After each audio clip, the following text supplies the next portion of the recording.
Syukur kami naikkan untuk pribadi-Mu yang luar biasa atas hidup kami. Yesus, Engkau yang akan bertahta dan terus bertahta dalam kehidupan kami.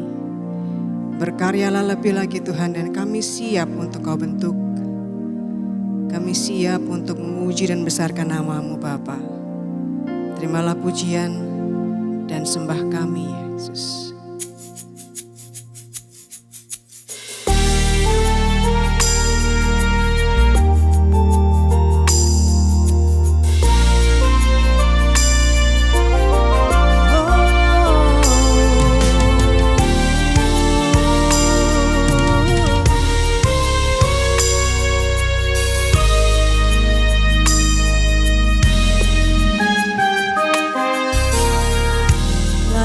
Symphony, all in harmony, we will raise you a sound. It's a song of love for no other one but the one we adore. Like a symphony, all in harmony, we will raise you a sound. It's a song of love for no other one but the one we adore.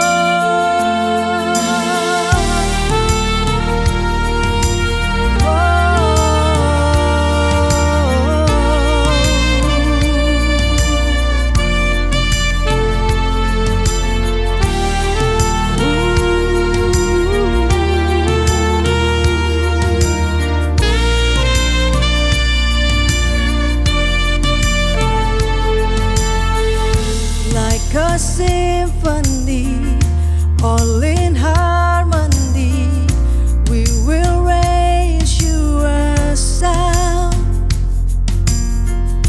It's a song of love for no other one but the one we adore. Like a symphony, all in harmony, we will raise you a sound. It's a song of love for no other one than the one we adore. Yahweh, Yahweh, the Most High God, the Most High God. Oh Yahweh, Yahweh, the Most High God.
Shalom warga kerajaan Allah, sangat senang kita bisa berjumpa lagi dalam acara Rock Ministry TV. Saat ini kita akan berbicara dan belajar bersama mengenai exalting the lowly. Bagaimana Tuhan meninggikan orang-orang yang rendah hati. Kalau kita pikir-pikir dan kita renungkan dalam kehidupan dan kehidupan sehari-hari saat ini, orang begitu banyak trik. Dia menjegal temannya, dia pakai cara apapun untuk dia bisa naik ke jabatan yang lebih tinggi. Oke, katakanlah dia bisa untuk sesaat menikmati jabatan itu. Tapi Tuhan yang melihat hati dan motivasi orang, dia yang dengan mudah dengan cara Tuhan bisa menurunkan seseorang. Dan kalau buat Tuhan untuk menurunkan, menaikkan itu hal yang mudah. Dari sini kita belajar dalam Lukas 1 ayat yang ke-52. Ia menurunkan orang-orang yang berkuasa dari tahtanya dan meninggikan orang-orang yang rendah. Buat orang-orang yang rendah juga saat ini kita belajar jangan merasa rendah diri, karena Tuhanlah yang sanggup mempromosikan setiap kita. Saya ajak kita belajar bersama-sama di sini dari 1 Tawarik 17 ayat 7 dan 8 dari seorang tokoh yang bernama Daud. Kalau kita lihat semua, Daud adalah seorang tokoh dengan latar belakang seorang penggembala kambing domba, di mana firman Tuhan menjelaskan kakak-kakaknya ketika melecehkan dia berkata cuma 2-3 ekor. Coba kita bayangkan sekarang ketika dia pergi ke padang gurun, dia bawa kecapinya. Kira-kira apa yang dia dapatkan di sana? Dia nggak punya teman atau orang yang memuji dia atau orang yang menemani dia. Enggak, saya bayangkan dia bersama ditemani dengan suara mungkin angin, atau dia mendengarkan embek, ataupun dia memetik kecapinya, dia memuji dan menyembah Tuhan. Disitulah dia mengenal dan intim dengan Tuhan. Disitulah Tuhan menjenguk dia. Dalam ayat ini dikatakan, oleh sebab itu beginilah kau katakan kepada hambaku Daud. Beginilah firman Tuhan semesta alam. Saya ulang dalam 1 Tawarik 17 ayat 7 dan 8. Akulah yang mengambil engkau dari padang ketika menggiring kambing domba. Dari gak punya apa-apa, bukan siapa-siapa, gak ada orang yang ngelihat dia. Tapi firman Tuhan berkata, akulah yang mengambil engkau. Kemudian dikatakan untuk menjadi raja atas umatku Israel. Kata untuk menunjukkan sebuah tujuan. Saya mau encourage setiap kita di tempat ini. Ketika Tuhan menciptakan setiap kita, Tuhan punya tujuan masing-masing buat setiap kita. Kita jangan berpikir aku gak penting, aku bukan siapa-siapa. Tidak ada setiap satu pun dari kita yang terlahir di muka bumi ini karena kecelakaan. Bahkan ada salah satu anak muda di tempat kami pada waktu itu. Dia terlahir dari katakanlah anak haram karena mamahnya diperkosa orang. Tapi ketika dia percaya Yesus, dia ngerti dan dia diubahkan bahwa Tuhan punya tujuan dalam hidupnya. Kemudian dikatakan, aku telah menyertai engkau di segala tempat yang kau jalani. Dan dikatakan dan telah melenyapkan segala musuhmu dari depanmu. Jadi dari sini kita belajar. Yang pertama adalah ketika dia berkata, ia yang mengangkat seseorang. Dikatakan, aku ini yang mengangkat Daud ketika di padang gurun. Jadi poin pertama yang kita belajar adalah jangan sampai kita berpikir, oh aku gak penting, aku bukan siapa-siapa, aku gak punya apa-apa, pekerjaan aku cuman OB, ya aku cuman GrabFood aja, aku cuman GoFood aja, aku bukan siapa-siapa. Enggak. Bahkan Tuhan berkata kepada Daud, aku yang mengangkat engkau. Tuhan, tangan Tuhan, cara Tuhan sendiri, waktu Tuhan sendiri. Jadi kita juga gak bisa merekayasa Tuhan dengan cara kita. Dan kita mau menjegal kiri kanan, gak akan bisa kalau bukan waktu Tuhan. Dan kemudian dikatakan, bahkan kita belajar Daud ini, orang tuanya pun bahkan tidak sayang sama dia. Pada waktu Nabi Samuel datang untuk mengurapi anak Isai menjadi raja, 7 orang anaknya sudah maju. Ketika 7-7-nya bukan, Isai itu diam aja. Bahkan dia tidak punya inisiatif untuk mengajukan sama Pak Samuel, aku masih punya lagi 1 orang. Enggak.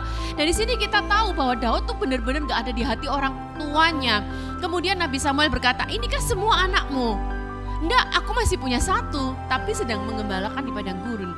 Cukup titik, kata Isai. Bahkan Isai tidak berpikir untuk oke, aku panggilkan anakku. Kemudian Nabi Samuel berkata, panggillah dia. Baru dipanggil.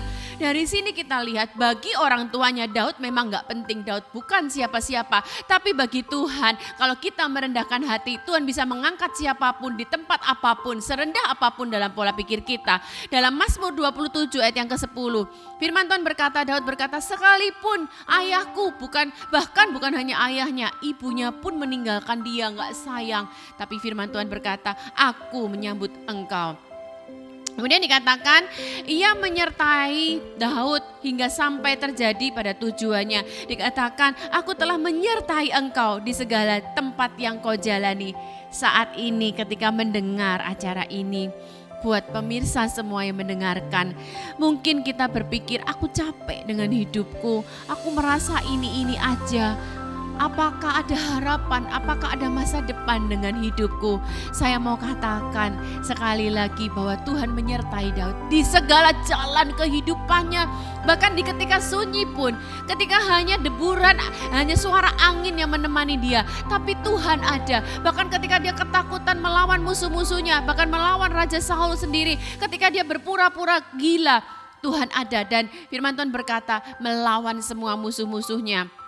Dan terakhir kita lihat Tuhan punya tujuan yang mulia buat setiap kita masing-masing. Ini contoh buat Daud. Setiap kita Tuhan punya tujuan walaupun berbeda-beda. Ada yang jadi guru, ada yang jadi ahli hukum, misalnya politik, misalnya ada yang jadi pebisnis. Semua dengan tujuan Tuhan masing-masing. Tuhan bisa mengangkat setiap orang dan kita belajar. Ketika seseorang sampai pada tujuannya, pasti hidupnya jadi berkat, jadi dampak bagi banyak orang. Firman Tuhan berkata, aku akan membuat namamu seperti nama orang besar yang ada di muka bumi.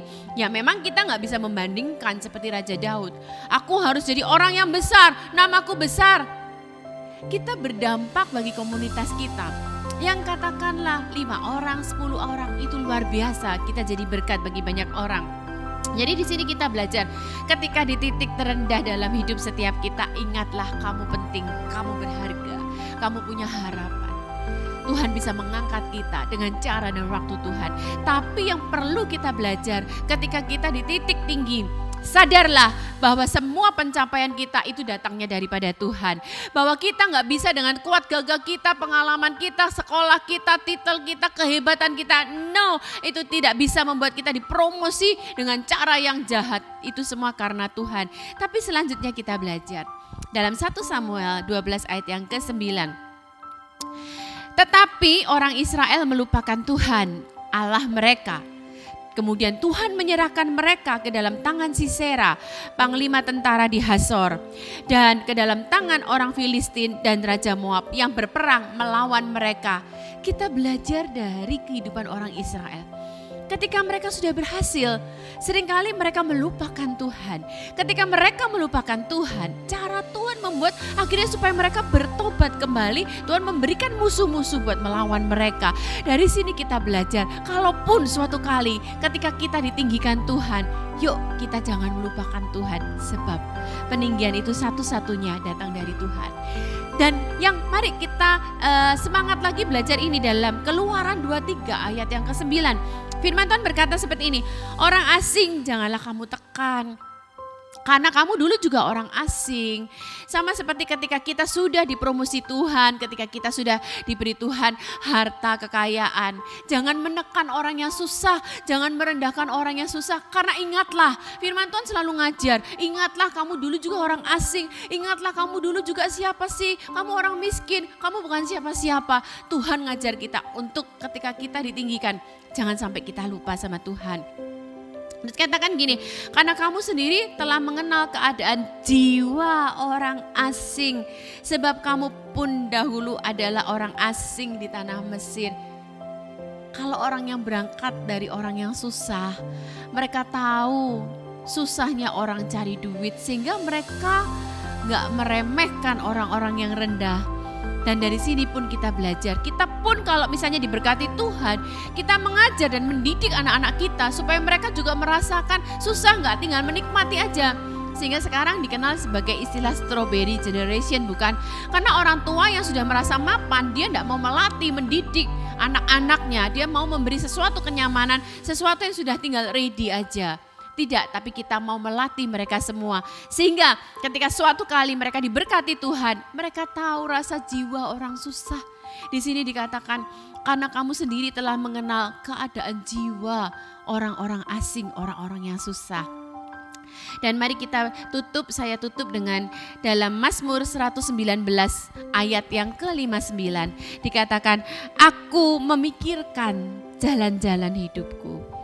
Jadi ayo setiap kita, kalaupun sekali lagi kita di titik terendah, pikirkanlah jalan hidupku. Renungkan, ingatlah, pernah gak sih Tuhan ninggalin kita? Enggak, sedetik pun. Ada aja cara Tuhan berkati kita. Di titik benar-benar sudah tolong, gak ada pertolongan dari tempat lain. Di situ Tuhan sanggup menolong kita. Jadi firman Tuhan ngajar kita, aku memikirkan jalan-jalan hidupku. Tuhan selalu menolong kita, ingat kebaikan Tuhan. Jadi jangan menganggap dirimu tidak penting lagi. Jangan menganggap dirimu bukan siapa-siapa. Ada harapan. Tuhan sanggup memberikan peninggian daripada Tuhan. Dan dikatakan, dan melangkahkan kakiku menuju peringatan-peringatanmu. Jadi pun kalau kita dalam kondisi tinggi, ingat semua pencapaian kita bukan karena kuat dan gagah kita. Semua pencapaian sepenuhnya dari Tuhan. Firman Tuhan berkata, ketika aku merenung-renungkan jalan hidupku, semua kembali kepada apa? Tertuju kepada peringatan Tuhan.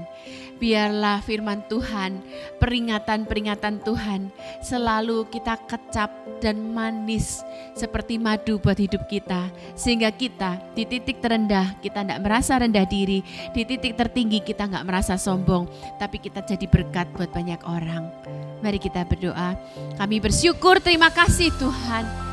Saat ini di musim kehidupan kami, kalaupun di setiap kita ada yang di titik terendah sekalipun, kami percaya Tuhan, Engkau ada bersama kami seperti Engkau kiranya menuntun Raja Daud. Engkau sanggup menuntun setiap kami Tuhan. Dalam setiap perjalanan hidup kami, Engkau yang mengalahkan musuh-musuh kami. Tapi pun kalau saat ini kami Engkau tinggikan, terus bahwa kami tetap rendah hati. Kami gak melupakan orang-orang susah. Kami memahami jiwa mereka, bahkan jadi berkat buat banyak orang. Kami bersyukur untuk firman-Mu Tuhan. Jadikan kami mau menjadi berkat bagi banyak orang. Dalam nama Yesus kami berdoa, amin. Tuhan Yesus memberkati.